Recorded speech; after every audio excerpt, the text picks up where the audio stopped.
Ruth chapter 4, verses 1 through 10. I've entitled this message, The Redeemer We Need.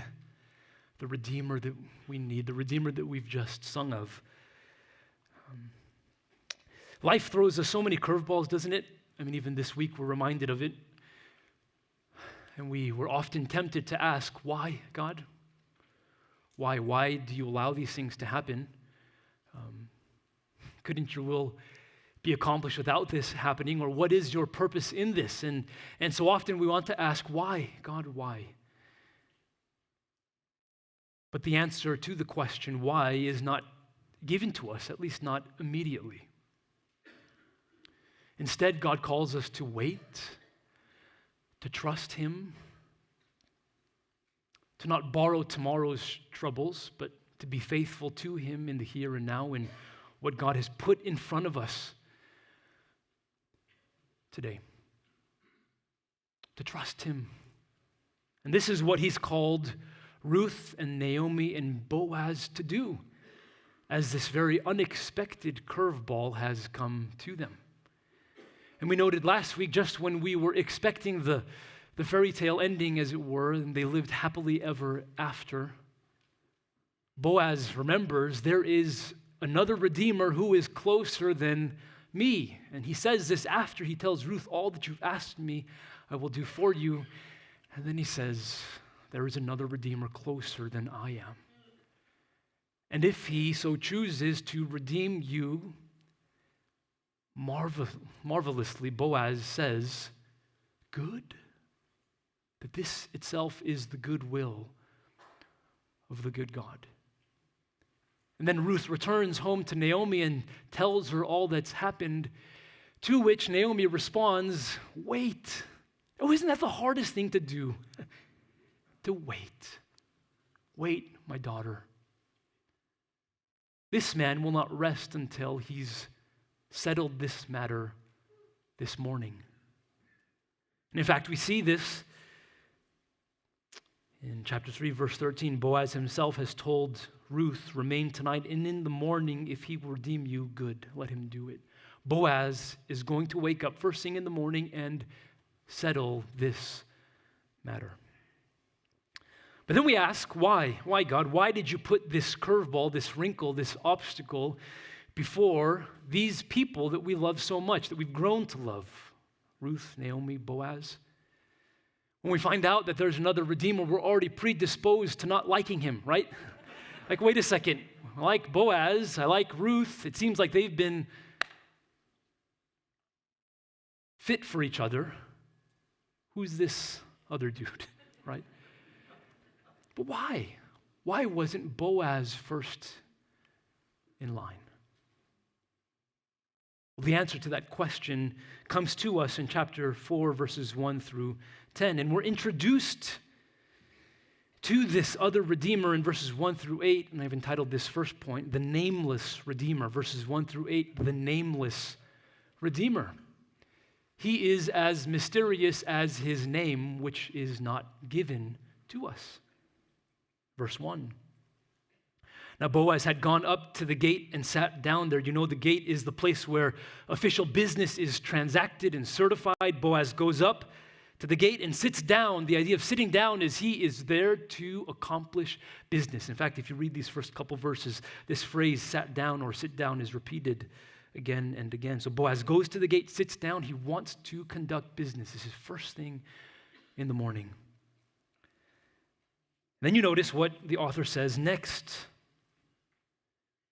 And behold, look, the Redeemer of whom Boaz had spoken came by. And you get the sense that as soon as Boaz sat down, very soon after that, the very Redeemer of whom Boaz spoke passes by Boaz at that moment, and the hand of God is over this whole event, guiding these circumstances to the intended outcome that He has in mind. So Boaz said to this other Redeemer, turn aside, friend, sit down here. Come over here, sit down. And by him saying sit down, Boaz is signaling, communicating to this man, we have business to conduct. We've got to get this thing finished. Now, very important is what Boaz calls him, or at least what the author records here. Now, the English Standard Version has friend or companion, maybe in your translation. The Hebrew phrase behind this term is peloni almoni. Peloni almoni. This phrase is a rhyming phrase, and you can hear it. And the intended, the significance, the meaning of this phrase is something like our English so-and-so, Mr. So-and-so, or such and such. This phrase is translated this way in 1 Samuel 21, verse 3, when David says that he has to go to such and such a place, peloni almoni. It's ambiguous. David is hiding in that phrase where he wants to go. Now, almost certainly Boaz uses this man's real name when he addresses him. He says, "Hey, name, turn aside here and sit down." But the author, for very important reasons, chooses to omit his name. His name is not remembered, while the names of others are. Turn aside, so-and-so, sit down here. One commentator says this. He says, the town gate was the place where meetings were held and legal business was transacted. There Boaz soon encountered the mysterious stranger, the man with no name. In fact, the story goes to some lengths not to give his name. When Boaz summons him over, he literally says, "Come over here, peloni almoni," a rhyming but meaningless phrase that is roughly the equivalent to our Mr. So-and-so. Verse 2. Then Boaz, with this man having turned and sat down, he turned and sat down. Verse 2, Boaz took 10 men of the elders of the city and said, "Sit down here." So they sat down. Now, as we read this, you get the sense that Boaz is very intentionally and carefully setting up all the circumstances to drive this situation to the end that he desires. There's great wisdom, great shrewdness, not guile, not deception, but shrewdness and wisdom that Boaz is exercising as he's assembling all of the parties at the gate of the city. The 10 men of the elders of the city, this number must have meant that there were many witnesses and many elders that could certify what was about to take place, and they sat down. Now, I've got to think, if I'm this other redeemer, I was going out of the city, probably to my field. Boaz, my relative, turns me aside and he sits me down and he assembles 10 men. I'm thinking, this must be kind of serious. What's going on? Okay, let's hear what you have to say, Mr. Boaz. Verse 3. And he said to the Redeemer, "Naomi, who has come back from the country of Moab, is selling the parcel of land that belonged to our relative Elimelech." Now you notice how Boaz first presents this issue as an issue of land. In fact, the order of this sentence in the Hebrew is the parcel of land. Those are the first words in his sentence. The parcel of land that belonged to our relative, our brother Elimelech. Naomi, who came back from the land of Moab, is selling. Now, how does Boaz know that Naomi is selling this land? Those explicit words, those specific words, weren't used in Boaz's and Ruth's interaction in chapter 3, but Boaz knows that Naomi is behind this, that she's selling the land. How does he know this?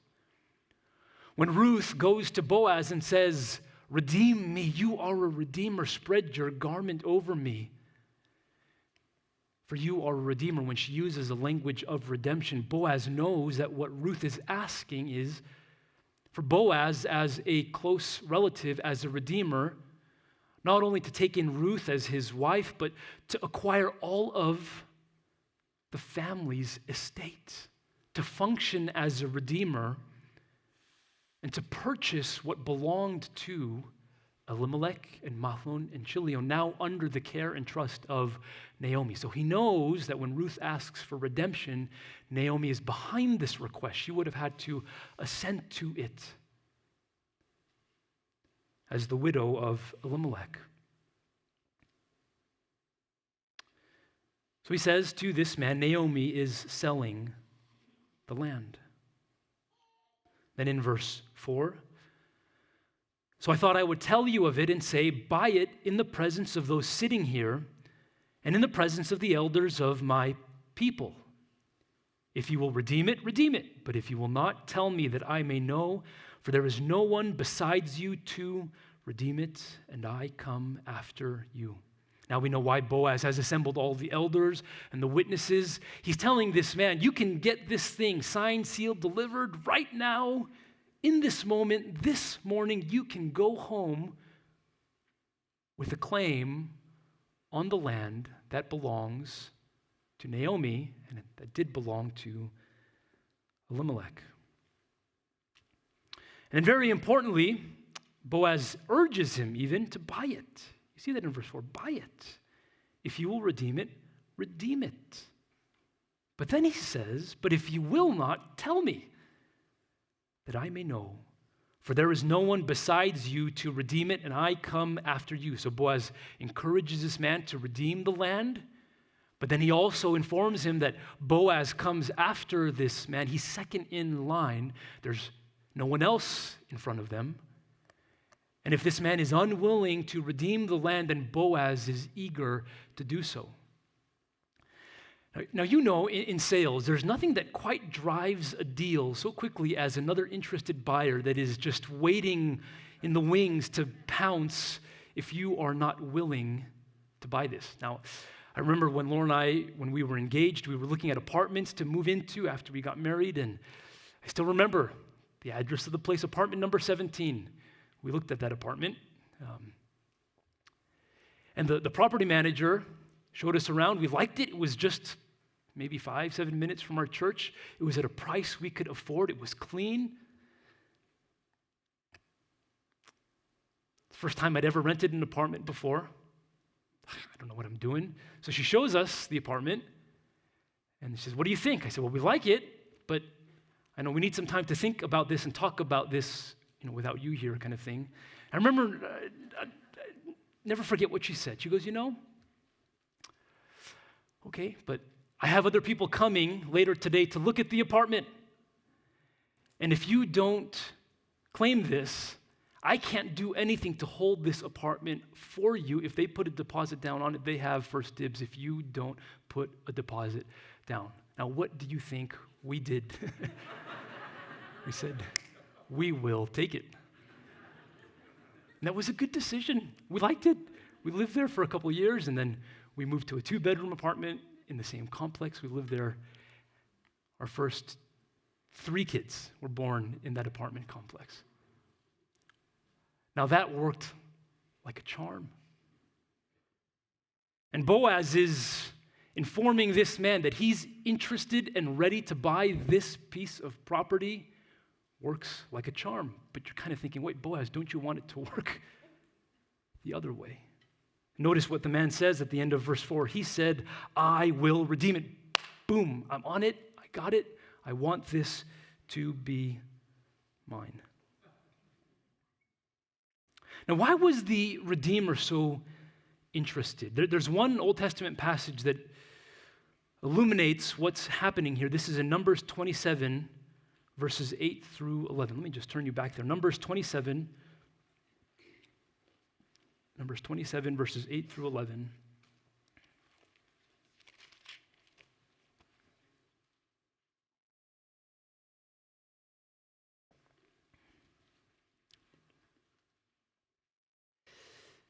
Numbers 27, verses 8 through 11. And you shall speak to the people of Israel, saying, if a man dies and has no son, then you shall transfer his inheritance to his daughter. And if he has no daughter, then you shall give his inheritance to his brothers.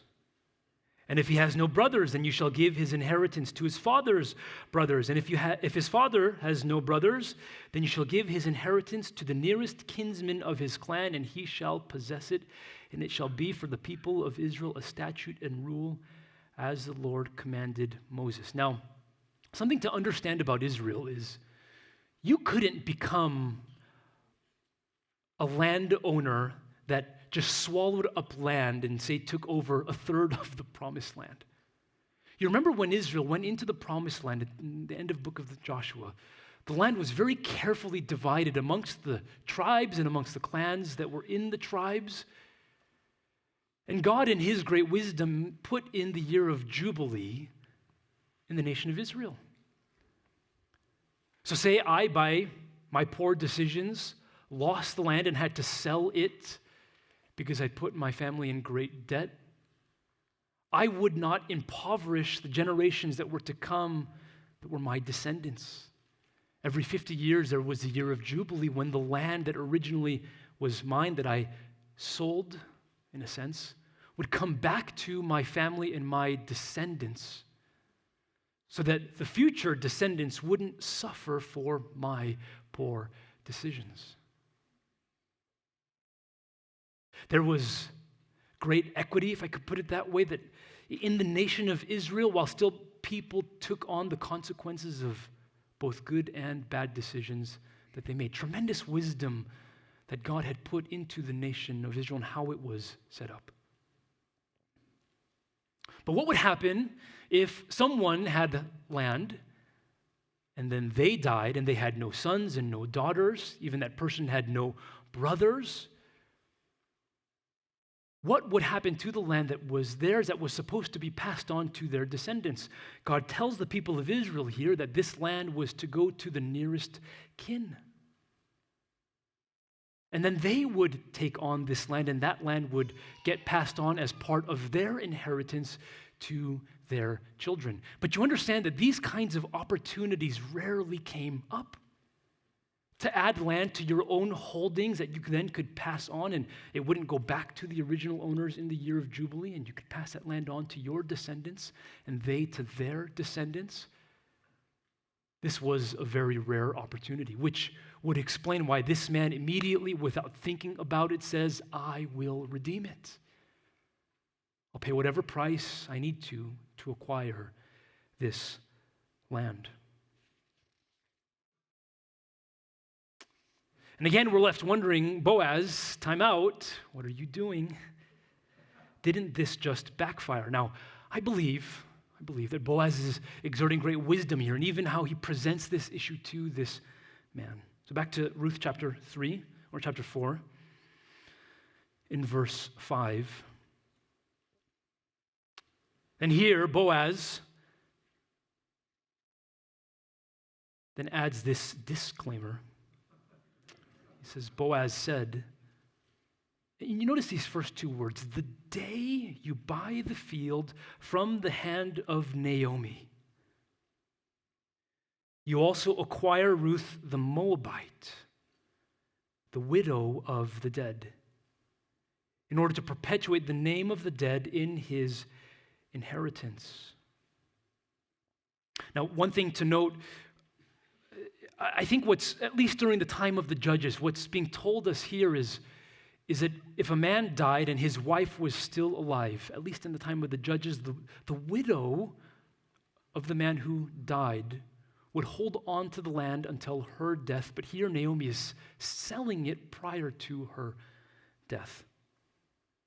But Boaz says, the day you buy the field from the hand of Naomi, you also acquire Ruth the Moabite. You can't get around this. As soon as you buy this land, Ruth, and you notice what Boaz calls her, Ruth the Moabite, you acquire as your wife.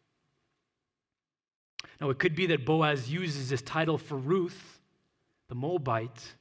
For him, this is no problem, for Boaz. But for the Redeemer, this Jewish man, it could be a problem in his mind. She is the widow of the dead. And you acquire her as your wife, Boaz says, in order to perpetuate the name of the dead. And then notice this, whose inheritance is it? What word does he use? This is his inheritance, isn't it? You're perpetuating the name of the dead in his inheritance. What's Boaz saying here? You take Ruth as your wife. Your first son is not your legal heir. The first son is the legal heir of Mahlon, who was the husband of Ruth. And then when this boy comes of age, then the land that you acquired, the land that you thought you would have been adding to your estate to pass on to your descendants, by the way, you're actually going to have to relinquish that land and then give it to the son, the legal son of Mahlon. Because this is not your inheritance, but his inheritance.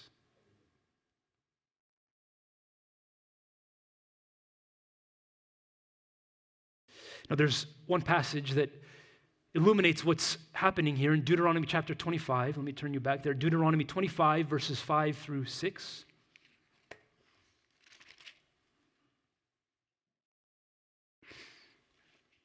Deuteronomy 25, verses 5 through 6. And it says, if brothers dwell together and one of them dies and has no son, the wife of the dead man shall not be married outside the family to a stranger. Her husband's brother shall go into her and take her as his wife and perform the duty of a husband's brother to her. And the first son whom she bears shall succeed to the name of his dead brother, that his name may not be blotted out of Israel. And this is very important in the Jewish mind, in the Middle Eastern mind, that you wanted your name to not be forgotten. And the way that your name wasn't forgotten was through your descendants. In fact, you see this in their culture. They would say this was, in Jesus' time, this man's name was Bartimaeus. Bar meaning son, Timaeus meaning Timaeus. This man's name was the son of Timaeus. And in this way, someone's memory, his legacy would be passed on to his children, or through his children, and not only through his children, but through his children owning the inheritance, the land that belonged to their ancestors. And I think the closest equivalent for us in our culture today, and it's just a small part of our culture, is we have this concept of the family farm, don't we? A farm that has been passed on from generation to generation to end. And we'll say this farm has been in this family for 6 generations. And we want to keep it that way. We remember when they first came to this country from wherever. And we remember their legacy through the land that was handed down to us from them. And this is the picture that we get in the Jewish culture. They want their names to be preserved.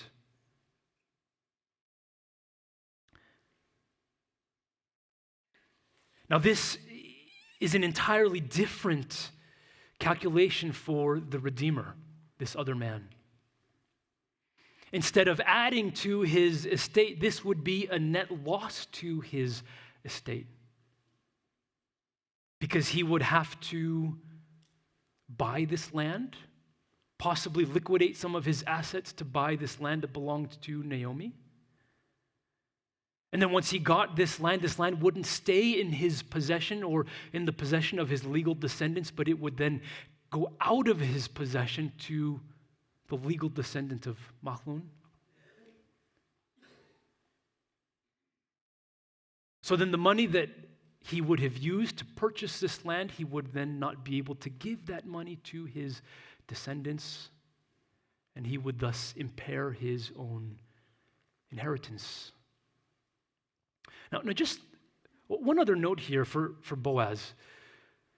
You notice that Boaz is, according to Ruth, is giving to Ruth the protections that were in place for a widow of Israel, right?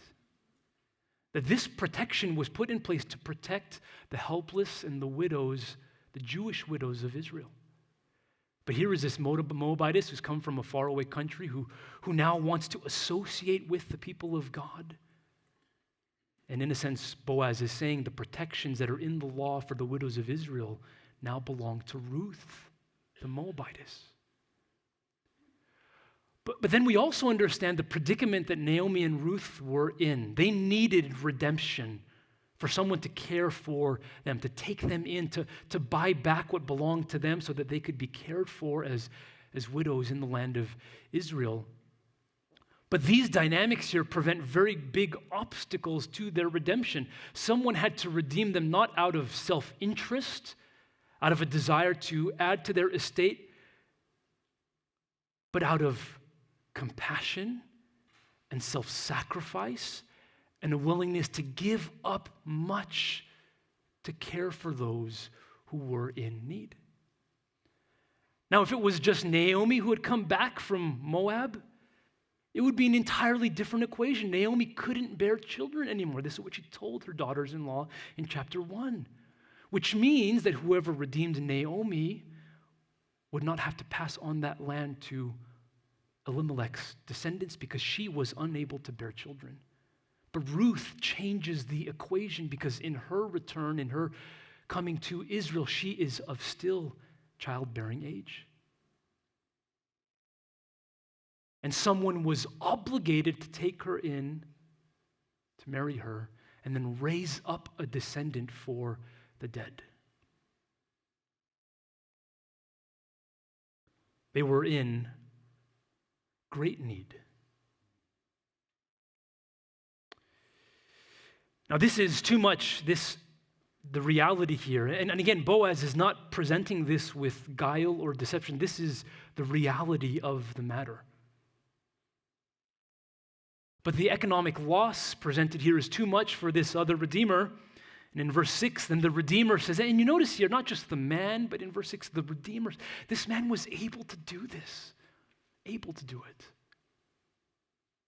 qualified to do it. And the Redeemer said, I cannot redeem it for myself. Here we have a Redeemer who is unwilling to play the part and redeem Ruth and Naomi. I cannot redeem it for myself. And notice the prevalence of these first persons here. I cannot redeem it for myself, lest I impair my own inheritance. Take my right of redemption yourself, for I cannot redeem it. Twice he says, I cannot redeem it. And we want to say, but yes, you can. You just said that you could, but now when presented with reality in this way, you say, I cannot. And it's not that he cannot, but it's that he's unwilling to. This would come at too high of a cost for him.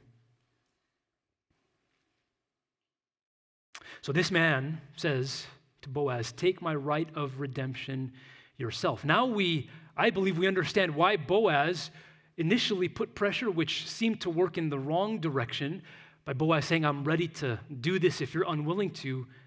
And now when the man changes his mind, he wants to offload this responsibility so fast on Boaz. He says, you take it right now. I don't want it like a hot potato. He says, it's not mine, it's yours. Now remember, Boaz wants this accomplished and done by the morning. And the author explains to us what happens next. And part of what I think is happening here, and we saw this in the Deuteronomy passage, which we didn't finish, but it was shameful for someone to refuse to play the part of a redeemer, right? It was not just their obligation, but their honor to raise up a descendant to keep the memory of the dead alive. But in some ways here, the Redeemer is allowed to save face. It's not as shameful because guess what? There's another Redeemer who's willing to do this. So Ruth and Naomi are not going to be destitute and abandoned. They're still going to be cared for. There's still going to be hopefully a descendant that comes for the clan. In verse 7, the author tells us what happens next. Now, this was the custom in former times in Israel concerning redeeming and exchanging to confirm a transaction. The one drew off his sandal and gave it to the other, And this was the manner of attesting in Israel. I think what's being communicated here, which was different if you're familiar with the Deuteronomy passage. The Deuteronomy passage says that the widow of the deceased man would take off the sandal of the man and slap him in the face, which is, I think the reason the author gives so much detail here is he's saying this is not that. But the Redeemer himself is taking off one of his sandals and then giving it to Boaz. And the idea there, I believe, is the land on which you walk with your feet, with your sandals. The rights to that land I relinquish and I give to you. That's, I think, the idea of the sandal. Verse 8, so when the Redeemer said to Boaz, buy it for yourself, he drew off his sandal. You buy it, Boaz, for yourself. Now this happened in front of the elders, the witnesses, publicly and certified before many. Was the fact that this man, this first Redeemer, relinquished his right to redeeming the land and Naomi and Ruth and publicly gave this to Boaz, and Boaz had proof of it. He would take this sandal home. But we want to say, wait a second, time out. Mr. Redeemer, the same price that you were unwilling to pay that was too high for yourself is the same price that Boaz would have to pay, right?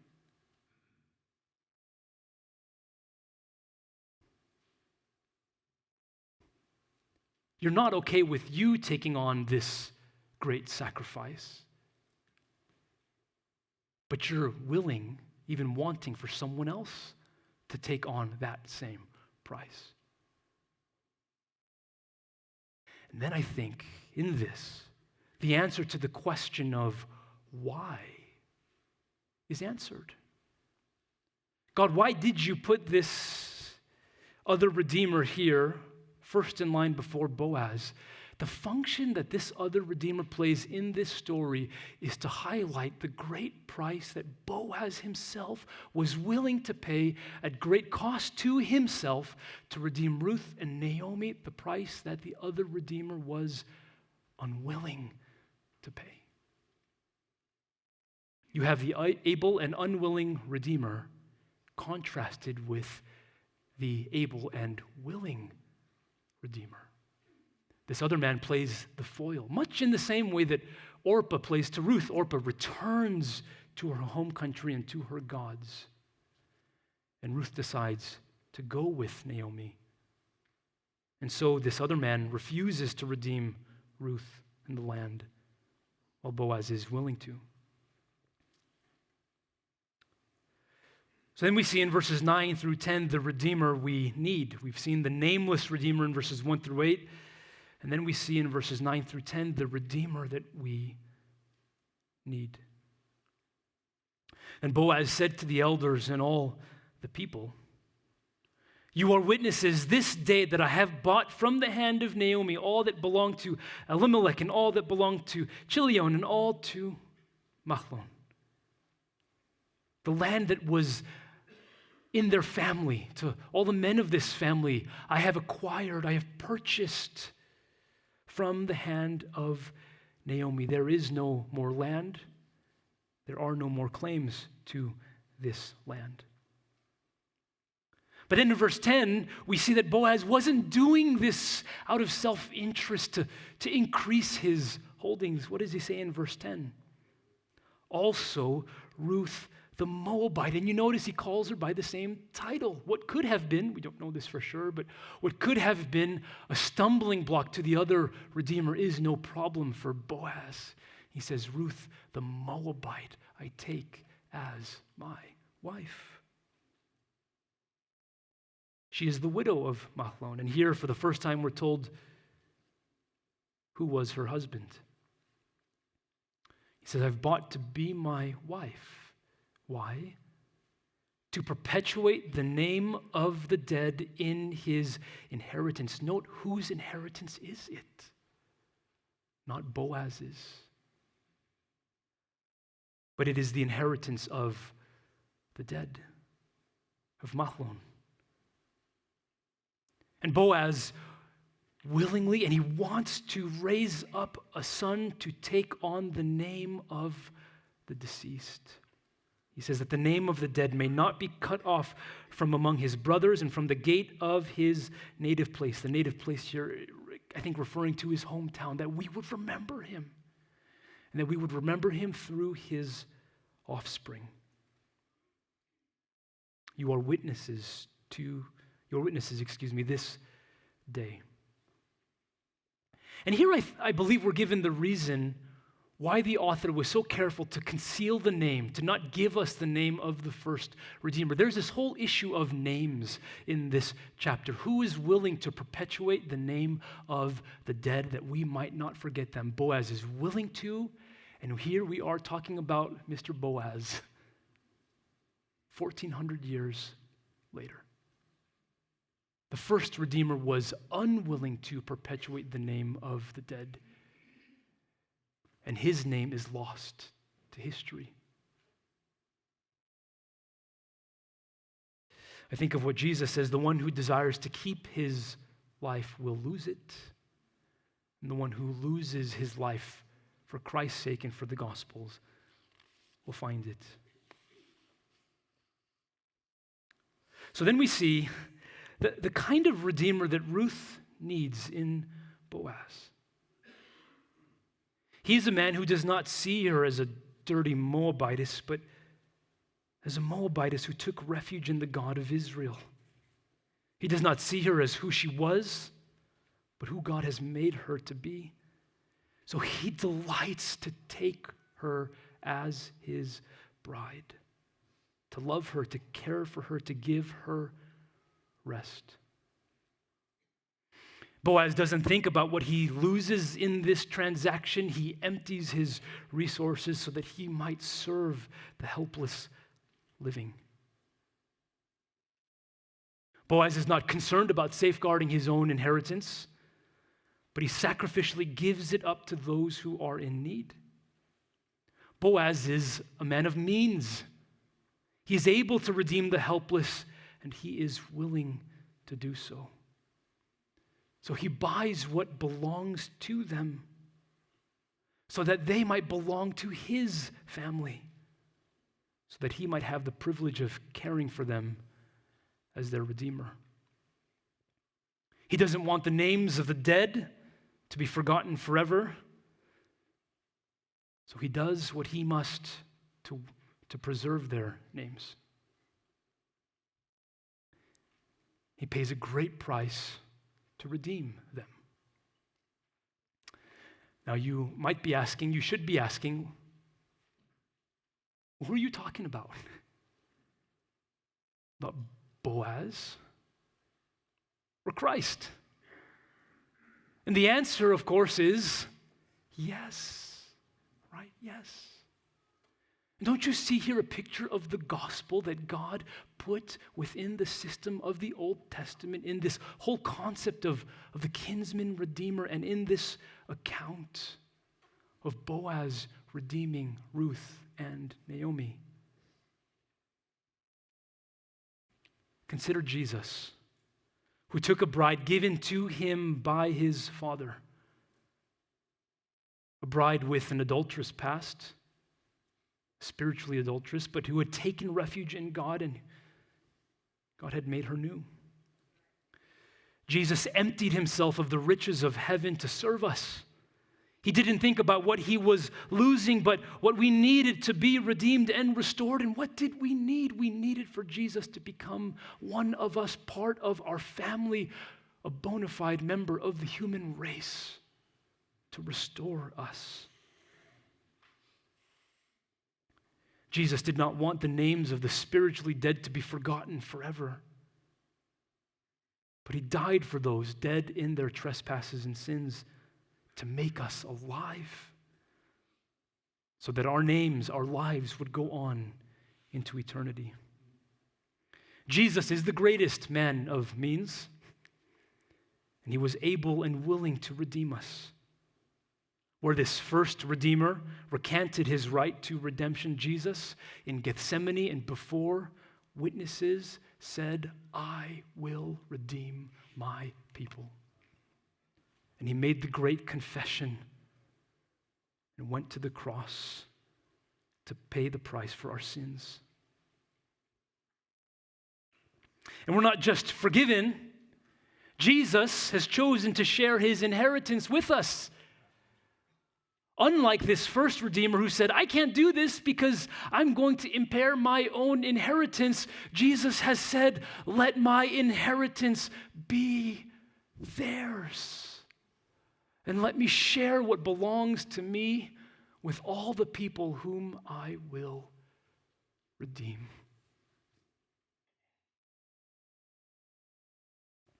You see, Boaz pictures for us the kind of Redeemer we need.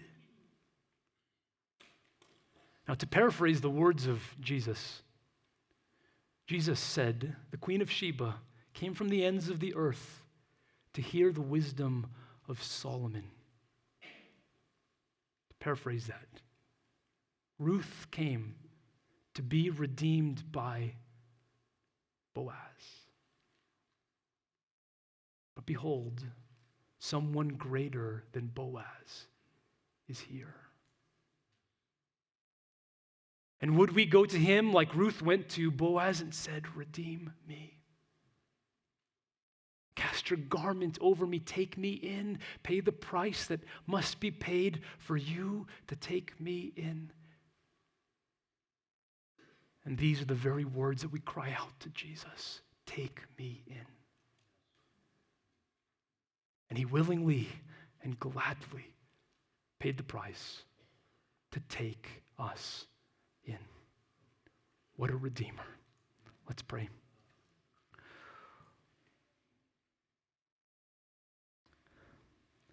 Oh Lord, we say thank you. And even just saying thank you doesn't seem enough. But Lord Jesus, we praise your holy name. For not only were you able to redeem us, but you delighted to do so. Take us in, Lord, forever and always. I pray this in your most precious name. Amen.